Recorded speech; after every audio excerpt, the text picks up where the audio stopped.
Salut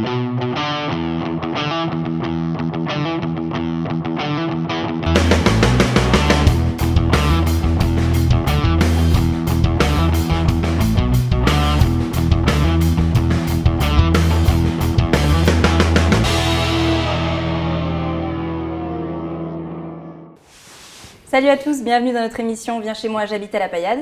Aujourd'hui, on a le plaisir d'accueillir un grand rappeur à l'avenir très prometteur. Ici, H Magnum. Donc bonjour H Magnum. Bonjour. Merci d'avoir répondu à notre invitation. Merci à vous de m'avoir invité. Et bienvenue à toi sur notre plateau de Kaina TV. Kaina TV. Ah, merci. Alors avant de rentrer dans le vif du sujet et de parler de ta musique, est-ce que tu pourrais commencer par te présenter un petit peu, nous parler de ton enfance, l'éducation que tu as reçue, tes passions à l'époque? À l'époque, ouais. C'était comme tous les enfants, c'était le foot, tu vois. Et voilà, je suis né en Côte d'Ivoire, ouais, en Afrique. Et donc, il n'y avait pas grand-chose à part le foot et voilà, les petits jeux, on jouait avec des pierres. Et il y a ma mère qui est partie en Europe, j'avais 6 ans. Elle est venue me rechercher 3 ans après. Donc, j'ai atterri dans le 20e arrondissement de Paris. À l'âge de 9 ans. Et c'est là-bas que j'ai grandi. Après, je suis rentré comme ça dans la musique, mais on en reparlera. Oui, on va en reparler. Après, je suis rentré dans la musique, j'ai rencontré, voilà. Et mon petit doigt m'a dit que tu étais un enfant timide, très introverti, et que tu avais même un ami invisible.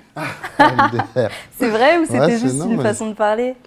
Ouais, c'est une façon de parler, mais c'est vrai que je suis un enfant introverti, je suis fils unique et je suis très timide, c'est vrai. Après, je travaille dessus, hein. Je travaille dessus, mais vraiment, hein.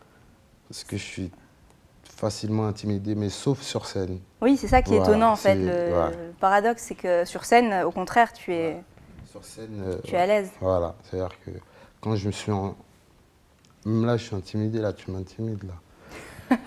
C'est vrai, je suis intimidé. C'est pas le but, hein. Ici on est comme à la maison, tranquille. Je vais essayer de prendre mes aises, mais c'est vrai que sur scène, je me lâche. Bon, tant mieux. Ouais, en vrai, je suis timide et j'avais un ami invisible, ouais. Il s'appelait comment? Non, c'était ma plume. Je me réfugiais tout le temps dans l'écriture. Parce que j'étais souvent, j'étais seul à la maison, dans la chambre. J'écrivais, je peaufinais, je lisais des dictionnaires pour avoir du vocabulaire. Et quand j'écoutais des sons, il y avait des mots que je ne comprenais pas, j'allais chercher dans le dico. Mais j'étais très comme ça dans mon monde. Et quand tu arrives à Paris à l'âge de 9 ans, ça ne te fait pas un changement trop brutal? Passer de la Côte d'Ivoire d'un coup au 20e arrondissement de Paris, c'est... Bien sûr. Bien sûr, parce qu'au fait, j'entendais les plus grands parler de la France et tout. Donc j'idéalisais. Donc après, quand je suis arrivé, j'ai vu en vérité, c'était tout gris. Et il faisait froid. Ah oui, Paris. Voilà, il faisait froid. Et après, je me suis vite adapté à l'école. C'est plus, tout est passé par l'école, au fait. D'accord. Voilà, j'ai rencontré des amis à l'école et après c'est comme tout gamin, quoi. Quand t'es gamin, tu t'adaptes vite. Donc je me suis vite adapté. Alors on trouve beaucoup d'infos sur ton parcours musical, on va en parler bien sûr. Mais j'aimerais en savoir plus sur ta scolarité, sur des études peut-être que tu as faites. Je me suis arrêté en bac pro électrotechnique. En fait, j'ai pas été très assidu à l'école. Ouais. J'ai fait des rencontres avec des jeunes, oui, de classe de 4e et je leur disais ça qu'aujourd'hui, quand on me parle de mes études, j'ai honte parce que je trouve que, en fait, je vois maintenant l'importance d'avoir un bagage, d'avoir des diplômes, et que fait d'avoir son bac, ne serait-ce que ça, tu vois. Et qu'il fallait qu'ils prennent conscience que, voilà, de ce que moi j'avais pas pris conscience. j'ai pris ça à la légère. Et plus tu grandis, plus tu évolues, plus tu te rends compte qu'au fait, tu as des lacunes. Et voilà. Mais sinon, j'ai eu un circuit scolaire catastrophique. Voilà. Bon, c'est un message pour tous les jeunes qui nous regardent. Ouais. Il faut aller à l'école. Il faut aller à l'école et il ne faut pas lâcher, il ne faut pas se dire que c'est relou. Et on en a besoin de diplômes, ne serait-ce que, comme je disais tout à l'heure, il faut essayer. Tant que tu n'as pas essayé, tu ne peux pas dire t'avouer vaincu. Tu vois. Quand tu essayes, tu as au moins une chance d'arriver et une chance de perdre. Oui, mais au moins, tu as essayé. Ouais. Mais quand tu t'abandonnes, c'est sûr que tu perdras. Tu vois. Et aujourd'hui, ce qui m'a sauvé, c'est ma curiosité. La musique, le fait d'aller vers les lettres, d'apprendre, d'essayer de connaître le maximum de choses pour pouvoir mieux saisir chaque sujet que j'abordais. Oui. Donc ludiquement, ça m'a enrichi.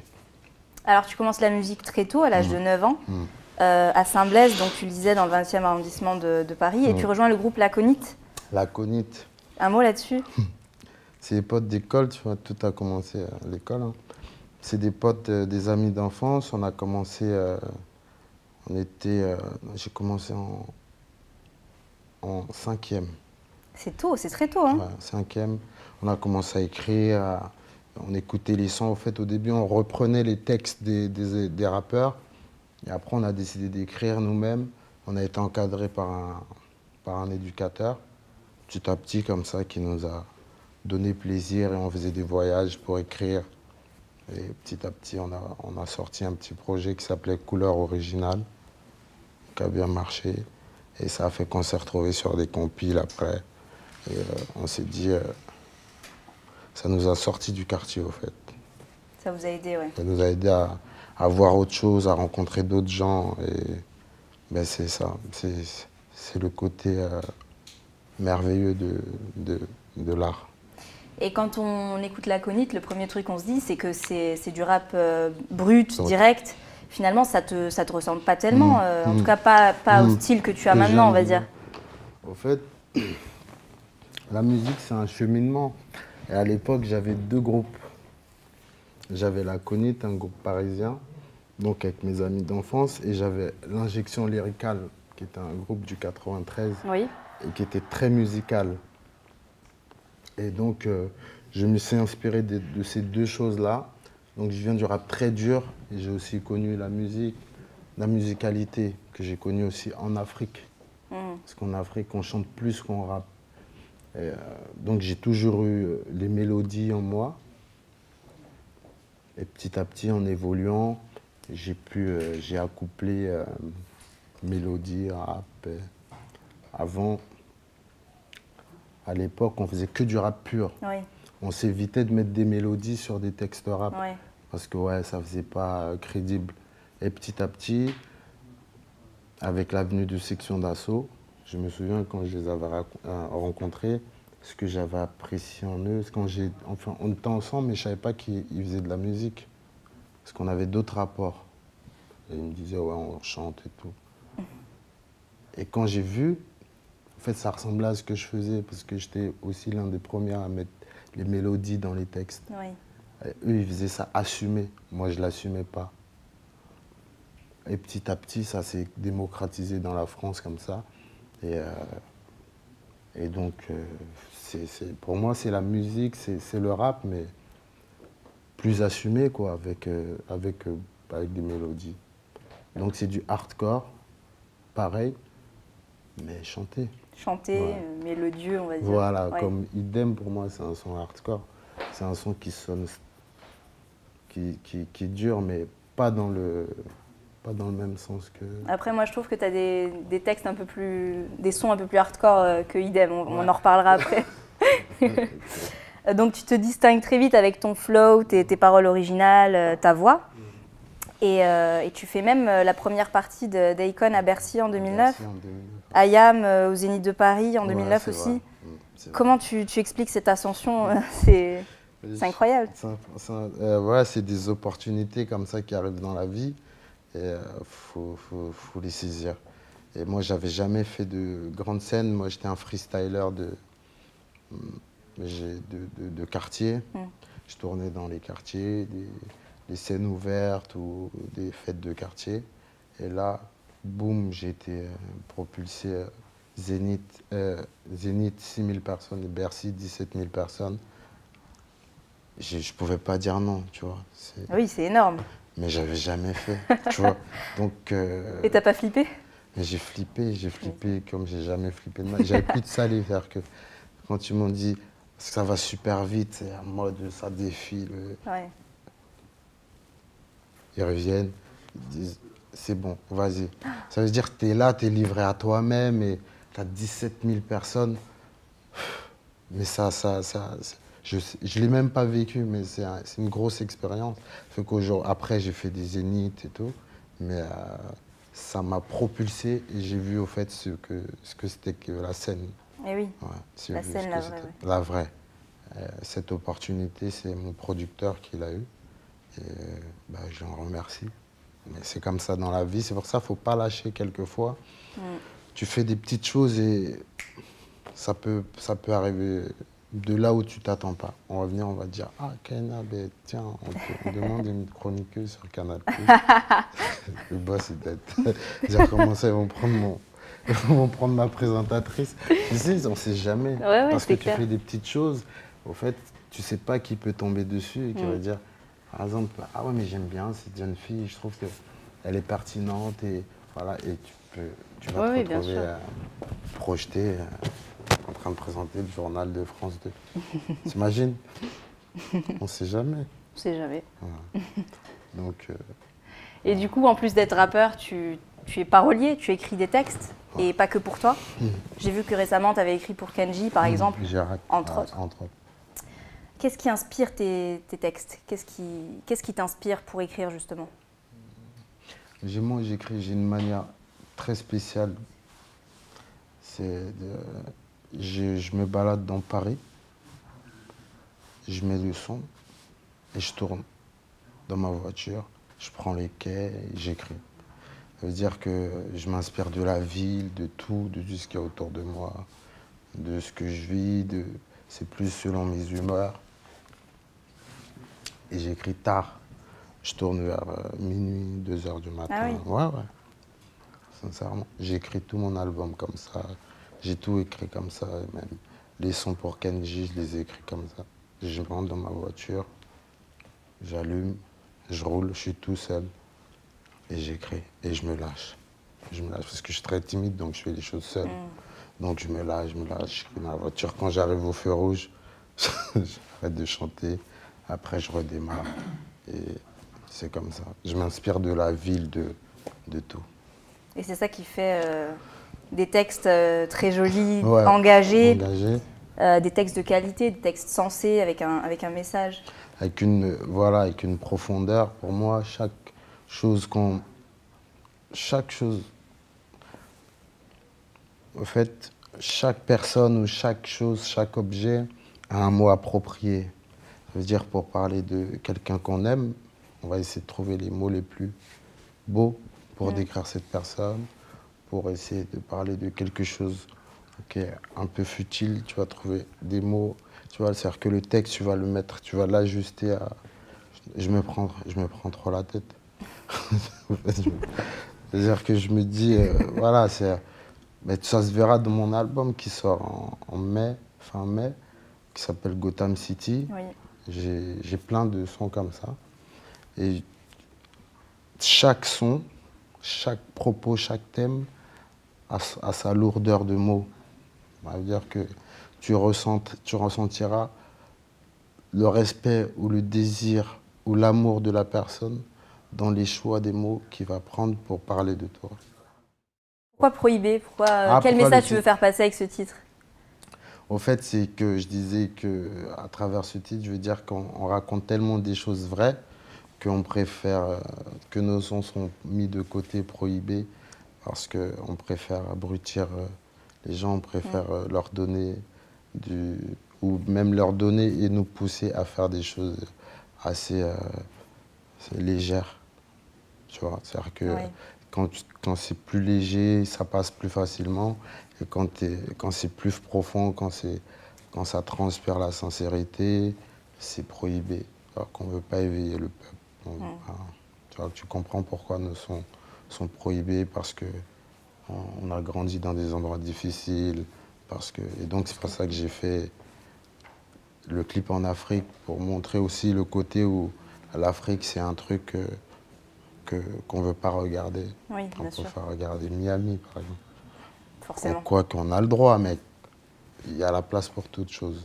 Bien sûr. C'est pour ça que j'ai choisi ce titre. Et pour ton nom de scène, donc H Magnum, on sait que H, c'est pour Hervé. Ouais. Magnum, pourquoi? C'était pour le côté impact fort. Magnum.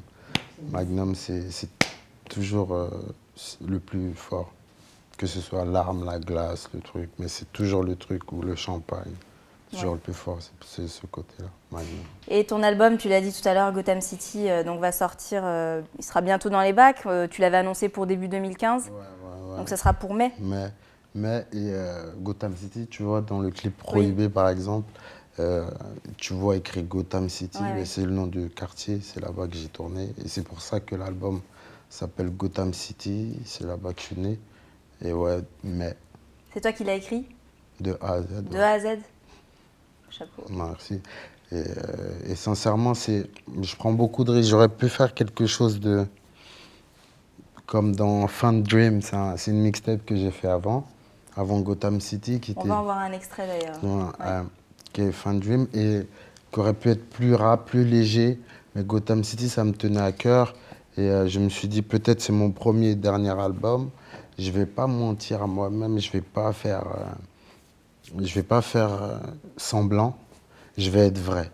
Et c'est ce qui a donné des morceaux comme Idem, comme Prohibé, parce que je voulais être vrai. Donc ça, c'est le message que tu veux faire passer pour cet album qui est finalement très attendu. Et c'est un album sincère. Il sera vraiment lourd et bien léché, entre guillemets, très bien écrit. Ça veut dire que beaucoup de risques, très bel album. Il y a des bonnes connexions aussi, il y a des belles propositions artistiques. Et ce sera que des sons en solo ou il y a aussi des featuring? Il y a des feats. Il y a des feats, des très beaux feats, des très beaux feats, des belles chansons. Là, finalement, on retrouve un peu tous les clichés du rap, les voitures, les filles, les armes à feu. Où est-ce que tu te retrouves finalement? Dans quel environnement tu te retrouves le mieux? En fait, justement parce que moi, je viens d'une école artistique où on peut donner la couleur de ce qu'on veut faire.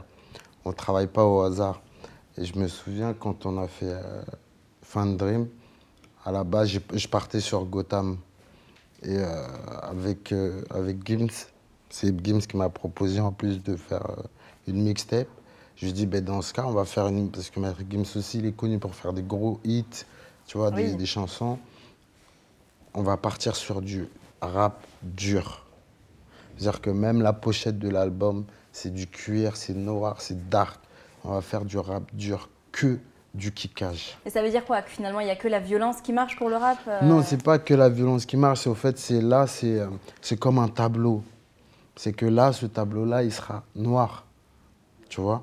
Et il faut arriver à donner cette couleur. C'est comme si je te disais, fais-moi un album rock, qui sonne rock. Après, je te demandais, fais-moi un album un peu plus coloré. Tiens, fais-moi... Au fait, c'est ça l'exercice du style. Donc, c'était pour être un artiste accompli, un artiste complet. Tu vois. Finalement, tu as plusieurs styles. Voilà, bah, bien sûr, c'est ça. On appelle un artiste tout-terrain. C'est pas... C'est très pauvre de savoir faire que du rap. Personnellement, pour moi, je trouve que c'est très pauvre. Et justement, c'était vraiment voulu. Et comme c'était une mixtape et je voulais vraiment taper comme ça, s'il y a du rap, ça kick. Je suis un kicker, mais aussi je peux faire des choses comme... et c'est ce qui fait qu'aujourd'hui, je peux travailler avec des Kenji Girac, tout ça. Mais voilà, ils sont 4-4. C'est ça le plus important. 4-4. Il ne faut pas juste avoir un style. Sinon, tu lasses vite. Et tu ne surprends pas. Donc, il faut surprendre aussi. C'est ce que j'aime faire, surprendre le public. C'est-à-dire que quand on te dit demain, je vais sortir un son, tu vas pas te dire, ah ouais, c'est H Magnum. Tu vas dire, attends, je vais écouter parce que je vais voir ce qu'il propose, qu'est-ce qu'il va faire, qu'est-ce qu'il va donner comme son. C'est comme ça, je veux que mon public pense. Ça veut dire qu'ils se disent, ah, le nouveau son, curieusement, je vais voir. Parce qu'il y a des artistes qu'on écoute, mais on sait que c'est la même chanson que l'autre. On met play, on aime bien, mais on sait très bien qu'il n'y a pas de différence. Que, tu vois, si tu aurais pris cette chanson, c'est la même chose. Mais là, chaque chanson, entre idem et prohibé, il n'y a pas de ressemblance. J'aime pas saouler. Et dans l'album, ce sera pareil. C'est vraiment, chaque son aura sa couleur et voilà, il sera au max d'elle-même. Voilà. D'accord. Et tu collabores avec des grands noms comme Kerry James, McGregor, Alibi Montana et j'en passe. Je voudrais te parler de Kerry James et de son projet ACES, tu sais, la tournée solidaire qu'il a organisée.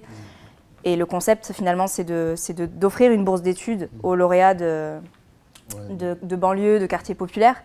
Je voulais savoir qu'est-ce que tu en penses. Est-ce que toi-même, tu es sensible à ce sujet-là, des quartiers populaires? Oui, bien sûr. J'étais allé sur un truc avec lui. Je me souviens, c'était à Créteil aussi, il avait fait ça. Avec des jeunes, il avait invité Anelka, tout ça. Il récompensait les meilleurs, les lauréats d'un lycée ou d'un collège. Et donc, ouais, je suis sensible à ça, à son engagement. Je trouve que c'est quelqu'un de très humain.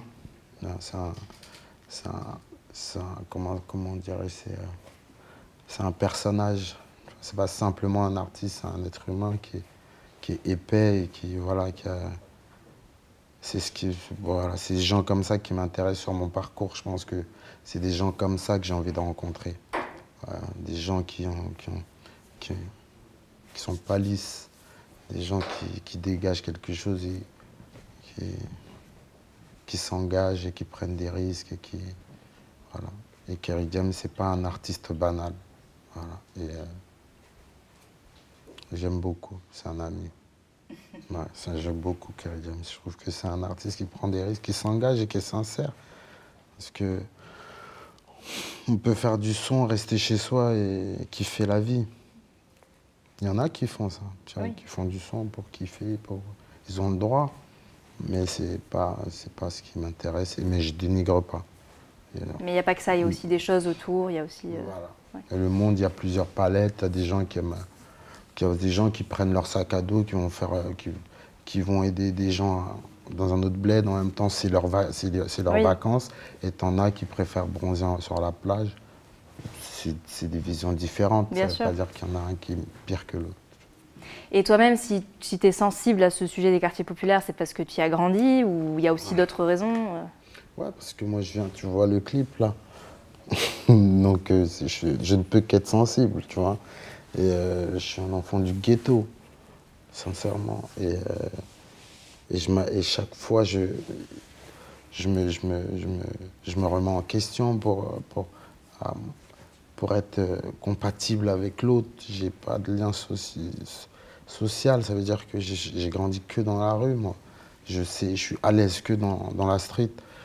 Et donc, avec la musique, je sors, je rencontre des gens, on me pose des questions en français.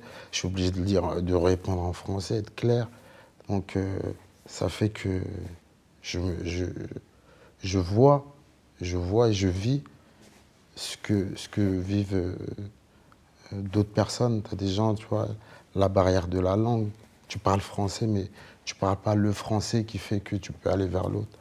Donc, c'est vrai que j'aime beaucoup rencontrer les jeunes et parler de ça et dire... Ce que je dis souvent aux jeunes, c'est... La langue, le français, c'est comme un vêtement. C'est-à-dire qu'il y a le vêtement que tu portes pour sortir, pour aller te présenter à l'autre. Et il y a le vêtement quand tu es chez toi, tu vois, tu as ton t-shirt déchiré, tu parles, on est ensemble, tu vois pas. Ben, c'est ça, au fait. Ça veut dire qu'à un moment donné, tu as des petits jeunes qui pensent que bien parler, c'est être un bolos ou la honte, t'es fou, tu parles comme machin. Non, il faut maîtriser les deux. Ça veut dire que... S'adapter faut s'adapter. Tu as le langage du quartier, oui, mais le plus important, c'est de manier les deux. Tu ne peux pas avoir un et délaisser l'autre. Parce que l'autre, le langage du quartier, vu que tu vis dans le quartier, c'est facile à l'avoir. L'autre, c'est plus difficile. Et tout ça, c'est dans les études et prendre conscience qu'à travers ça, tu seras jugé. Et à travers ça, tu vas faire des entretiens, tu vas faire... Tu vas t'ouvrir, en fait. Tu vas t'ouvrir, tu vas aller vers le monde, mais si tu ne sais pas t'exprimer. J'ai des potes à moi, ils ne savent pas parler, tu vois. Par exemple, n'importe qui, où il y a une fille qui lui plaît, il suffit qu'elle parle, elle s'exprime un peu bien, il ne peut plus, il ne peut rien dire. Il est bloqué, il va dire, dis-lui, j'ai kiffé. Tu vois pas? Non, mais tu vois pas, c'est-à-dire que, ou bien, ça bloque, sincèrement, ça devient un gros handicap. Et donc, quand tu fais les rencontres comme ça, c'est plus dans ce sens-là. Comme moi, je travaille avec les mots, et c'est ce que j'essaie de véhiculer, et dire aux petits jeunes, n'aie pas honte de bien parler. Pas honte de bien parler. La street, c'est pas grave, on rentre à la maison, on parle, tu vois. Mais n'aie pas honte, il faut prendre ça en considération. C'est plus ce truc-là. Et je fais quelquefois des ateliers d'écriture avec des jeunes sur ça. Voilà. Une bonne initiative, ouais, je fais ce que je peux. Et j'aimerais t'interpeller sur les propos récents de Manuel Valls après les attentats Charlie Hebdo et les autres événements. Il a parlé d'apartheid territorial, social, ethnique qui s'est imposé à notre pays. Qu'est-ce que tu en penses? Par rapport à quoi il a parlé? Apartheid, en fait, par rapport aux banlieues, en fait. On va dire qu'en 2015, il se réveille et il se rend compte qu'il y a un apartheid, tu vois, que finalement, il y a une exclusion sociale, territoriale dans les banlieues et que les habitants en souffrent, ils sont les premiers à en souffrir. C'est vrai, mais après, qui l'a créé, cet apartheid? C'est ça la question. C'est ce qu'il faut se poser. Après, tu sais, la politique aujourd'hui, j'y crois peu parce que pour moi, c'est devenu un business. Tu vois, c'est devenu un choix de carrière. Pour moi, les politiciens avancent, sont prêts à tout pour, comme un petit jeune qui a envie de faire la télé-réalité pour ressembler à Nabila, tu vois. Donc quand on pose des questions aux jeunes filles, qu'est-ce que tu veux faire? Je veux être connue. Pour moi, c'est plus ça. Il y a plus de sincérité, il y a plus de... C'est plus les relais sociaux. Pour moi, je trouve plus de sincérité dans ceux qui agissent sur le terrain, les éducateurs, des trucs, parce qu'on sait que c'est vraiment... Il n'y a plus de conviction, voilà, c'est le mot que je cherchais. Oui. Tu vois, c'est-à-dire quand je les entends parler, je vois plus de conviction. Et je pense que Manuel Valls, déjà quand je vois Manuel Valls, je zappe. J'y crois plus. Et donc je pense que, voilà. Est-ce qu'il faut attendre qu'il y ait des événements tragiques comme ceux-là pour se souvenir qu'il y a des banlieues, il y a des quartiers populaires, il y a des habitants, il y a... Mais non, mais justement, non. Le problème, c'est ça, c'est qu'il ne faut pas ça. Et à un moment donné, c'est un pays qui intègre. Tu vois, tu ne peux pas te désintégrer d'un pays. C'est le pays qui t'intègre. C'est par les signaux qu'il t'envoie, dans les émissions, dans les prises de parole des politiques. Ça veut dire qu'à un moment donné, ils arrivent à faire la part des choses. Quand il se passe un truc, ils stigmatisent pas toute une communauté, tout un peuple. Ça veut dire que c'est les premiers à dire attention, il ne faut pas stigmatiser. Et quand ils parlent au nom de la France, ils t'incluent. C'est ça, ils t'incluent dedans. Ça veut dire qu'à un moment, si tu es dans un groupe de personnes et à un moment, on discute et tu peux te sentir exclu. Mais après, sans faire exprès ou vous, ce soit voulu ou pas, on t'aura exclu. Oui. Donc, après, le malheur, c'est qu'il faut que tout le monde puisse se sentir citoyen, français, enfant de la République. Est-ce que tu penses que c'est compliqué? C'est pas compliqué. On a 50 000 chaînes de télé. On a des intervenants chaque seconde. Jamais je sens le rassemblement dans chaque personne qui prend un truc, c'est pour diviser la France, je sais pas maintenant. Oui. Donc pourquoi? Mais en vérité, je vois même pas de rassemblement, d'unité dans les paroles, dans ce qu'ils disent. Tu vois, je pense qu'ils essaient, tu sais, la politique, dès lors, c'est pour diviser, tu vois, tu divises et tu parles à celui qui te ramène le plus de voix. Et c'est celui qui te ramène le plus de voix, a besoin d'entendre une chose, tu vas lui dire parce que tu as besoin de ses voix pour arriver à une autre chose. Donc je pense que si Manuel Valls il se comporte comme ça, c'est peut-être qu'il sait plus ce qu'il y a derrière. Oui. Et j'écoute pas ce genre de personnes. Et aujourd'hui, tu es à la Paillade, un des 5 quartiers ghetto qui ont été identifiés justement par Manuel Valls. Ouais. Tu es là dans le cadre des rencarts, donc des rencontres qui sont organisées par l'association Unisson, entre des artistes, souvent du monde du hip-hop, et des jeunes, des lycéens, des collégiens. Pourquoi tu as choisi d'y participer? Ouais, parce que je suis comme ces jeunes-là et j'ai grandi dans un quartier. J'ai grandi dans un quartier, ça me parle et ces jeunes-là, je les connais. Et ça peut être mes petits frères, mes nièces. Et ça me fait plaisir de leur parler et d'échanger avec eux, de leur dire que demain sera mieux, tu vois, et qu'il faut y croire et il ne faut pas lâcher. Parce qu'il n'y a personne qui leur dit ça. Il n'y a que nous. Il n'y a que nous. Et le problème, ce que je déplore le plus, c'est qu'il n'y a que nous comme exemple. Et il n'y a que nous qu'on montre comme exemple de réussite. Mais en vérité, il n'y a pas que nous. Il y a des écrivains, il y a des avocats, il y a plein de trucs, tu vois. Bien sûr. Et donc, à un moment donné, quand on enlève les relais sociaux, je me souviens, à l'époque, il y avait beaucoup d'associations et toutes les associations étant enlevées. Après, on met la police.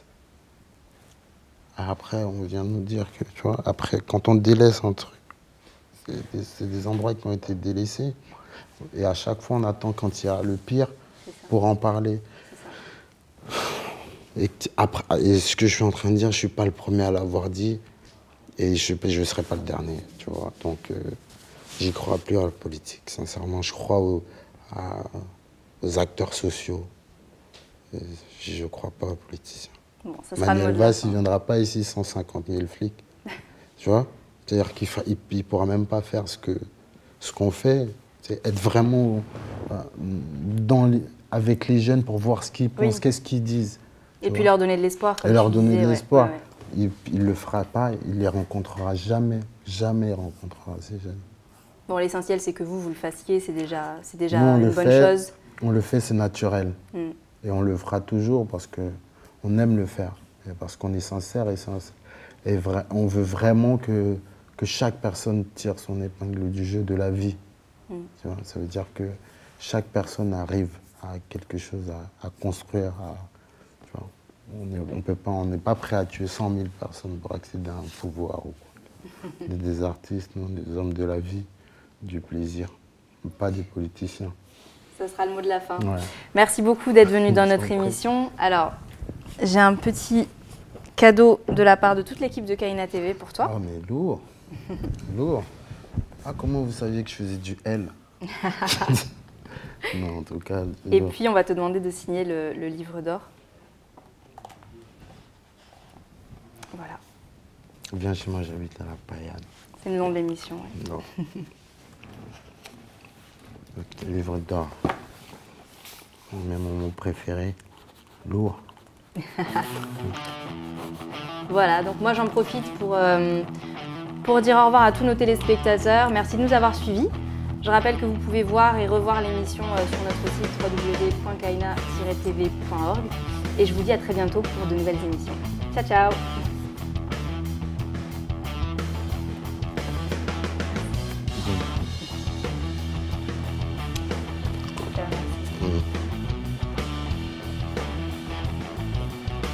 Ah ouais, c'est un pull et tout. Oui,